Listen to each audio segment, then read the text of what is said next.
Он посмеялся над ней из-за цвета кожи, но 2 часа спустя сильно пожалел об этом. К старому 9-этажному зданию подъехало такси. Через 2 минуты из машины вышла темнокожая девушка. Это была Хлоя. Она только что похоронила свою мать и теперь была одна, погруженная в свои мрачные мысли. Хлоя сдерживала свои эмоции на протяжении всей похоронной процессии, чтобы не расплакаться на глазах у людей. Когда она в конце концов вернулась домой, она дала волю своим эмоциям. Девушка проплакала весь вечер, пока, наконец, не погрузилась в беспокойный сон. Они с матерью прожили вдвоем 10 лет после смерти ее отца. Это был тяжелый момент для них обоих. Мать Хлои, Мэри, не имела ни официального образования, ни опыта работы. Она была домохозяйкой, которая планировала и организовывала жизнь своей семьи, обеспечивая их всем необходимым. Однако, поскольку она рано овдовела, ей пришлось начинать все сначала и работать на низкооплачиваемой работе. У нее была только одна цель – дать своей единственной дочери хорошее образование, чтобы та никогда не повторяла ее ошибок. Но у нее ничего не получилось. В результате, после смерти матери, девочке пришлось самой оплачивать еду и коммунальные услуги. Единственным выходом было найти работу. Хлоя пришла в колледж и попрощалась со своими друзьями, подав заявление в деканат о предоставлении академического отпуска. «Я думаю, что взять академический отпуск – это правильное решение», – сказала ее подруга Эмма. «Я очень на это надеюсь. Я собираюсь работать прямо сейчас. По правде говоря, я напугана и подавлена». Хлоя вспомнила свою мать и чуть не расплакалась. Ее подруга заметила это и сменила тему. «Послушай, мой друг работает охранником в ресторане. В настоящее время у них есть вакансия в связи с увольнением, и они ищут замену. Я отказалась, но почему бы тебе не попробовать? Ты привлекательна и умна. Я считаю, что они получают там достойную зарплату». Хлоя согласилась, глядя на свою подругу с признательностью и оптимизмом. На следующий день Хлоя пришла на собеседование. Было раннее утро, и ресторан был еще закрыт. Девушка была ошеломлена великолепным декором и дорогой мебелью, когда шла по пустому залу. Раньше она видела такое только в кино. В кресле владельца сидела высокая худощавая женщина лет 40, в дорогом костюме и с безупречной прической. Ее звали Бритни. Отсутствие опыта в раннем возрасте было недостатком, но красота и сильное желание работать были преимуществами. В результате Хлоя была переведена на испытательный срок. «Завтра у вас первый рабочий день. Девушки расскажут и покажут вам все сначала. В дальнейшем исключений не будет. Работа требует ответственности, аккуратности и вежливости с клиентами. Мы расстанемся с тобой без сожаления, если что-то пойдет не так», — решительно заявила Бритни. Хлоя была в восторге от того, что ее обстоятельства сложились так удачно. Она почти наверняка сможет откладывать деньги на будущее. На следующий день Хлоя вышла на работу. Она быстро во всем разобралась, и ей было поручено обслужить первого клиента в течение часа. К закусочной подъехал автомобиль высокого класса. Швейцар поспешил открыть дверь, и из машины вышел высокий мужчина средних лет. Это был постоянный посетитель их заведения. Хлоя заметила, что Бритни вышла поприветствовать его. Женщина улыбнулась, привлекая его внимание. «Это Майкл, наш постоянный клиент, очень состоятельный человек. Всегда оставляет большие чаевые. Хлоя, будь с ним осторожней. Твоя предшественница заплатила своей работой за то, что флиртовала с ним», — сказала Кейт, старшая официантка. Хлоя подошла к столу, чтобы принять заказ. Майкл не мог поверить своим глазам. Лицо и фигура Хлои напомнили ему женщину, которая причинила ему много боли. За неделю до свадьбы невеста бросила его. Она лишь заявила, что не любит его и что встретила другого. Долгое время мужчина не мог оправиться от шока, но его спасли учеба, работа и новая цель. отомстить и разбогатеть, чтобы сбежавшая невеста поняла, от чего отказалась. Будучи студентом юридического факультета, он с головой ушел в учебу, перебиваясь многочисленными подработками. К концу 5-го курса у него уже была своя скромная фирма по продаже недвижимости. Позже оказалось, что Майкл умеет заключать выгодные партнерские отношения. В результате всего этого он стал богатым и успешным человеком. Что касается отношений с женщинами, то он не позволял никому из них приблизиться к себе. Он не мог простить или забыть свою первую любовь. А эта новая официантка была ее точной копией. «Она, несомненно, окажется в моей постели», — рассуждал Майкл. «Привет. Как давно ты здесь? Почему бы мне не заехать за тобой после работы? Мы совершим экскурсию по городу, а затем поужинаем в приятной обстановке», — предложил мужчина. Хлоя была ошеломлена этим предложением. У нее не было опыта общения с мужчинами, но она прекрасно понимала, чем может обернуться подобное предложение. Поэтому она вежливо отказала.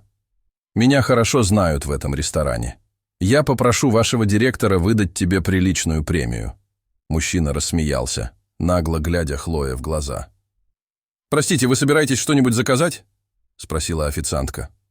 Он нагло улыбнулся и покачал головой. Девушка ушла к прилавку и отвернулась. После их первой встречи Майкл несколько раз возвращался в ресторан.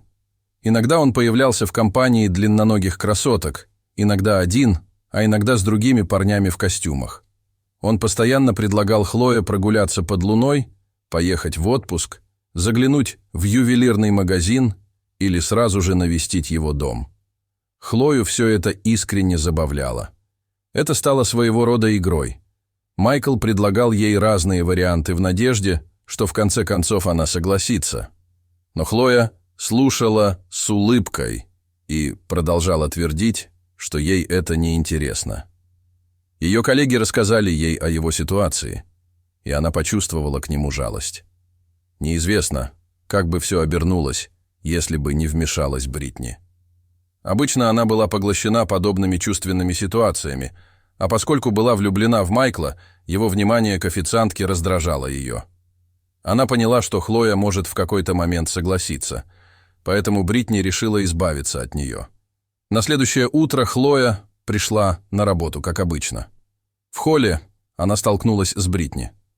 «Давай пройдем в мой кабинет, и ты мне все расскажешь». Агрессивно обратилась она к Хлое. В кабинете разгорелся напряженный спор. «Когда я взяла тебя на работу, я думала, что ты в тяжелом состоянии. Я доверилась тебе и назначила испытательный срок, несмотря на отсутствие опыта и трудового стажа. А ты, вместо того, чтобы поблагодарить меня, обокрала нас. Вчера мы провели проверку и обнаружили недостачу в кассовом аппарате. Большая часть наличных была обнаружена в твоем шкафчике. Такого я от тебя не ожидала. Я не собираюсь обращаться в полицию. Мне тебя не жаль. Но я не хочу, чтобы репутация ресторана была запятнана. Убирайтесь отсюда немедленно. Ты уволена», — сказала Бритни. Хлоя расплакалась, услышав неожиданное обвинение от владельца ресторана. Это была не ее вина, и она понятия не имела ни о каких деньгах. Вернувшись домой, она достала старый альбом с фотографиями своей матери.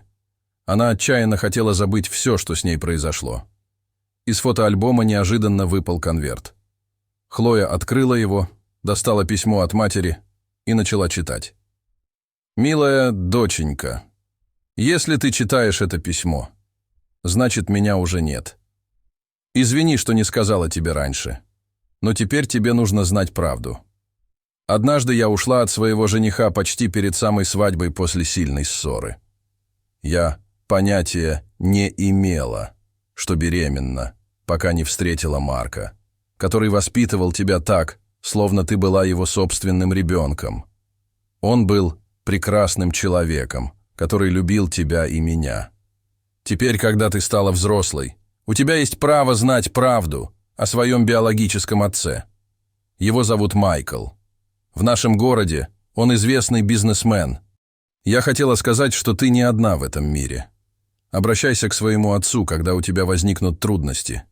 Я надеюсь, что он примет тебя. И, пожалуйста, попроси его простить меня, если это произойдет. Мне жаль его, но ничего не поделаешь, потому что время не повернуть назад». Хлоя дрожащими руками положила письмо на стол, закрыла лицо руками и зарыдала. Она была ошеломлена тем, что только что узнала. «Почему ты не сказала мне раньше, мама?» Пробормотала Хлоя себе под нос, глядя на фотографию родителей.